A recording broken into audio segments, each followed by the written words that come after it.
நான்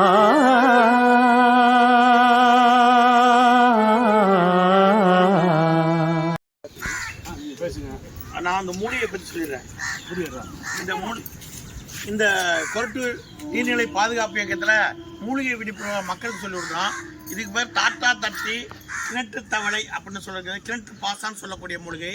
இந்த மூலிகையை பல்விளக்கினால் பல்வலி, பல்வீறு, வாய் துர்நாற்றம், வாயிரென போகும். இதை அரைத்து உடம்பில் தேய்த்து குளித்தால் உடம்பில் உள்ள அழுக்குகளை போக்கக்கூடிய இந்த மூலிகை. இந்த மூலிகையானதை தலையாக எடுத்து வெட்டுப்பட்ட இடம், காயப்பட்ட இடங்களிலே அந்த இடத்திலே சாறை பிழிந்து விடுவதும் அது வேகமாக புண்ணாறுவதற்கு எதுவாக இருக்கும். மேலும் கிழிந்த துணி, பழைய துணிகளிலே அதை எரித்து சாம்பலாக்கி இந்த சாறையுடன் கட்டுவதனால் புண் வேகமாக ஆறும். டாட்டா தட்டி கிணற்று தவளை என்ற மூலிகையை நீங்கள் பார்த்தீர்கள். இப்பொழுது நீங்கள் பார்த்து கொண்ட மூலிகை எலும்பூட்டு மூலிகை.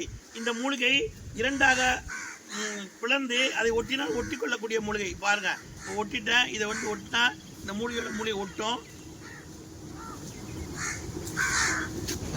இந்த மூலிகை கிழிச்சிட்டு திருப்பி ஒட்டினா இந்த மூலிகை ஒட்டிக்கும். பார்த்தீங்களா, ஒட்டிட்டு பாருங்க. இந்த மூலிகை வந்து சதையொட்டு, எலும்பொட்டு, நரம்பொட்டு, நாள்பட்டு நச்சு வலி, மூட்டு வலி, முழங்கால் வலி ஆகிய நோய்களுக்கு மிக சிறந்த மருந்துகள் எல்லாம் இந்த கொரட்டூர் நீர்நிலை பாதுகாப்பு இயக்கத்தில் இருக்குதுன்றதை உங்களுக்கு தெரியப்படுத்துகிறோம். இதெல்லாம் மக்களுக்கு தேவை என்பதற்கு விழிப்புணர்வு. இதுக்கு பேர் அருவாமனை பூண்டு. இந்த அருவாமனை பூண்டு என்ற செடி கர்ப்பப்பையில் இருக்கக்கூடிய கட்டி, ரணம், ஆண்மை விருத்தி ஆகிய மூலிகை. இது வந்து சிறப்பான மூலிகை. இது மழை காலங்களிலே அதிகமாக வேகமாக பிடுங்கப்படலாம். ஆனால் வெயில் காலங்களிலே ஒரு எருமை மாட்டை கட்டினாலும் அந்த எருமை மாடு இதை விட்டு வெளியே வராத அளவு தாவரமான வேர் ஒரு சக்தி உள்ளது. இது ஒரு வீரியமான உருவை. எலும்பு நரம்புகளை பலப்படுத்தக்கூடிய, தோல், ரத்தம், மஜ்ஜைகளை பலப்படுத்தக்கூடிய இது மூலிகை. இது கீழாநெல்லி பற்றி மஞ்சக்காமலை நோய்க்கு மிக சிறப்பான மூலிகை. இந்த மூலிகையை மென்று கிளாஸ்களை மெல்லலாம், கல்லை மெல்லலாம் என்பதெல்லாம் ஐதீகமாக சொல்லப்படுகிறது.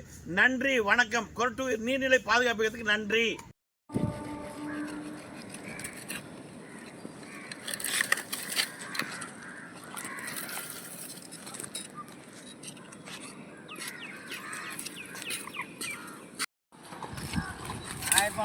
ஒரே